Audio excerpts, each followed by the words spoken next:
In that abandoned East Toledo home, videos posted to social media Monday appeared to show officers taking her grandmother, Dorothy Latigue, away in handcuffs.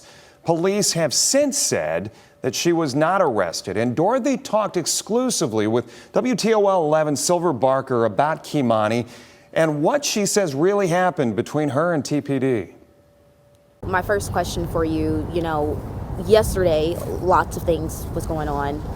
We want to know specifically at your home, there was a lot of speculation online that you were being arrested, but when we checked with police, that was not the case. So can you further clarify on exactly what did happen yesterday at your home?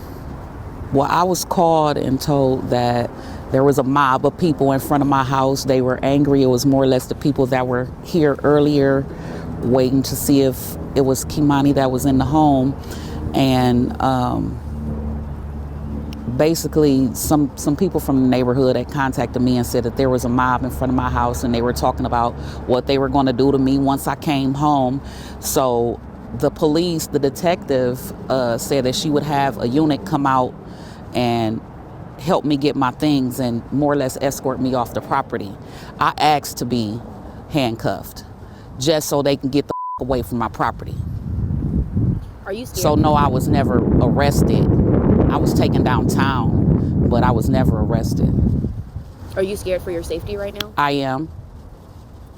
What are some of the things that you've been hearing and receiving from people? They said they was gonna blow up my house. They said they was gonna do harm to me.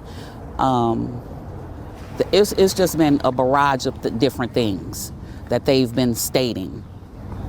And now, yesterday, let's backtrack first for a little bit. So you are the guardian of Kimani, or you were the guardian of Kimani, correct?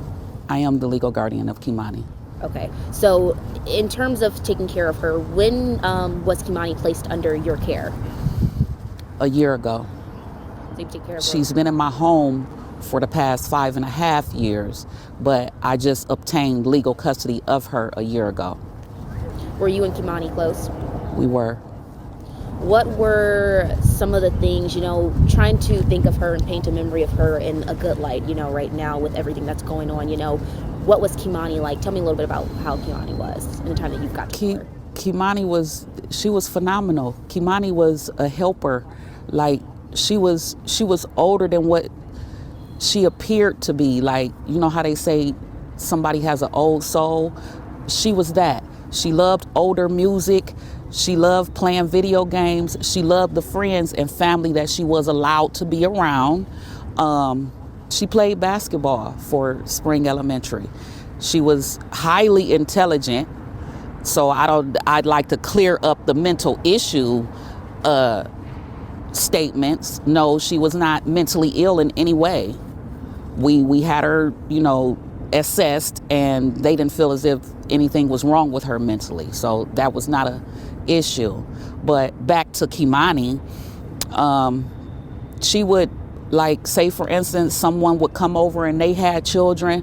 They didn't have to worry about their kids because Kimani immediately embraced them and would play with them, kid stuff. She was phenomenal. Like I said, she was like no other kid her age. What school did Kimani go to? She went to Spring Elementary. And we were told that at that time she was doing good in school as well too, correct? She was. She had brought her grade point average up from a 3.4 to a 3.9. And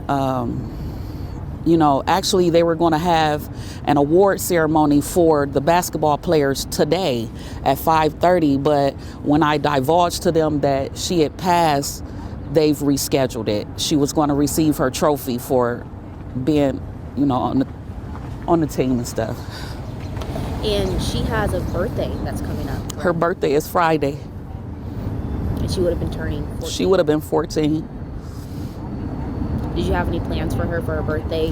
We were going to have her a large birthday party because it would have been her first birthday where, once again, all of my children were together and could participate in the party. Her mom was supposed to come and everything. So I asked her early on, what type of party do you want? She said she wanted a basketball themed party. So that's what I bought, things that revolved around her playing basketball. I'm still receiving stuff in the mail for that.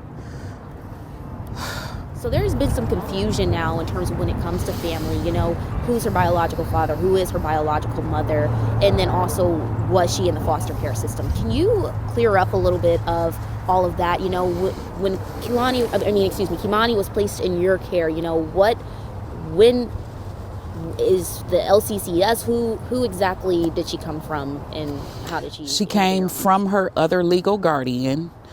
I choose not to state her name, but she came from her other legal guardian because the other legal guardian and I were best friends. The other legal guardian is my daughter, Kimani's mom, godmother. And we had already discussed when early on, because she's been with this person since she was 9 months old. My daughter has never really had custody of Kimani. So she's been with this person since she was 9 months old until, like I said, maybe 5.5 years ago. Now, off and on, this person, we would interact and, you know, do different things with her, for her, or I would contact her and tell her, well, I need this, or Kimani would like that.